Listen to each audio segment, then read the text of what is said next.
Listen carefully because this is the part nobody thinks about until it's already too late. Society doesn't collapse when bombs fall or when the lights go out. It collapses when communication dies. The moment phones go silent, the internet vanishes and news stops updating. Something ancient wakes up inside human brains. Uncertainty. And uncertainty spreads faster than any virus. At first, it feels small. You check your phone, no signal. You refresh again. Still nothing. Maybe a tower is down. Maybe it's temporary. But within minutes, your brain starts filling the silence with worst-case scenarios. Humans are storytelling machines. And when real information disappears, fear becomes the loudest narrator in the room. That's not philosophy, that's biology. Your nervous system is wired to treat unknown threats as immediate danger. Cortisol rises, heart rate increases, rational decision-making quietly steps aside. Within the first hour, people don't panic loudly. They panic internally. You see it in the way neighbors step outside more often, scanning the street. Cars start moving for no clear reason. Everyone wants to check something. Gas stations fill up, not because fuel is suddenly scarce, but because nobody knows if it will be tomorrow. This is where breakdown really begins. Not with violence, but with uncertainty-driven movement. When communication dies, coordination dies with it, and modern society is entirely built on coordination. Here's the brutal truth most emergency plans ignore. Civilization doesn't function because people are good. It functions because information flows. Traffic lights, supply chains, hospitals, water treatment plants, food deliveries, they all rely on constant communication. Cut that flow and systems don't fail dramatically. They fail quietly, one dependency at a time. A truck doesn't show up, a shift doesn't get staffed.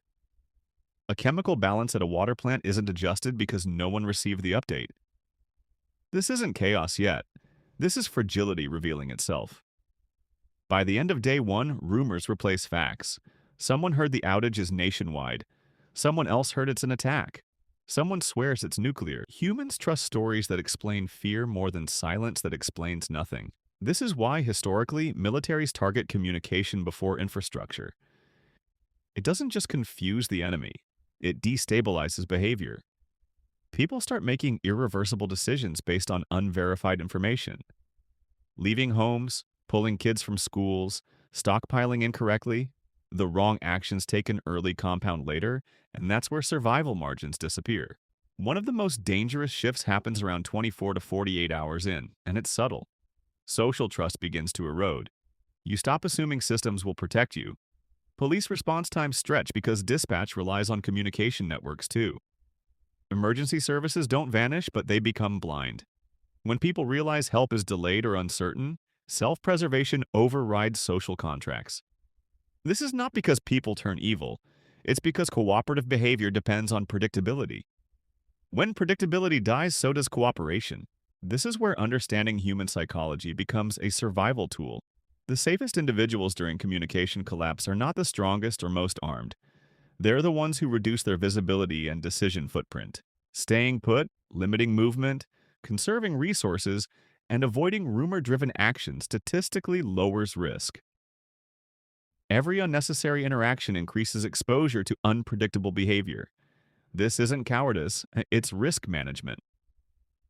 Military field manuals emphasize stability over action when situational awareness is compromised. This section is based on practical field survival experience rather than formal academic sources. Another critical shift happens when information asymmetry appears. Some people know something, or think they do, and others don't. Those who believe they have insider knowledge gain influence fast. Sometimes it's real, often it's imagined. But perception matters more than truth in early collapse phases. Groups form around storytellers, not experts. This is how bad decisions scale. History shows that during blackouts and disasters, false evacuation routes, fake supply locations, and imaginary threats cause more harm than the original event. The survival lesson here is ruthless. Verify nothing, assume nothing, and delay major decisions whenever possible. By day 3, if communication hasn't returned, behavior changes physically. Sleep patterns break down. Stress suppresses appetite for some and triggers hoarding for others. Cognitive performance drops sharply under sustained uncertainty. This is when accidents spike. Fires from improper lighting, injuries from rushed repairs, medical emergencies from stress-induced conditions. The environment hasn't become more dangerous, people have. Survival at this stage depends on slowing your world down. Fewer actions, fewer assumptions. Controlled routines restore a sense of predictability, which stabilizes decision-making. There's a reason experienced survivalists prioritize analog information. Paper maps, written plans, local knowledge. When digital communication dies, those who understand their immediate geography regain control.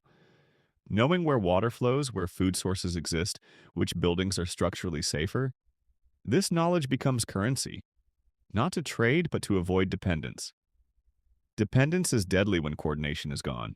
Eventually, the most dangerous phase arrives quietly, when people stop expecting communication to return. That's when long-term thinking collapses. Short-term survival replaces future planning. Infrastructure damage accelerates because no one believes repair is coming. This is when looting shifts from opportunistic to systematic, not driven by hunger alone, but by the belief that rules no longer matter. The speed of this transition depends entirely on how long communication stays dead. Here's the uncomfortable ending most channels avoid. Society doesn't need to fully collapse to become unrecognizable. All it takes is sustained silence. No updates, no explanations, no shared reality. Communication is the nervous system of civilization. Cut it, and the body doesn't die immediately, it convulses. And survival belongs to those who understand that silence is not empty. It's actively shaping human behavior every second it continues. If communication returned tomorrow, most people would never realize how close things came. But if it doesn't, now you know what happens next, and more importantly, why.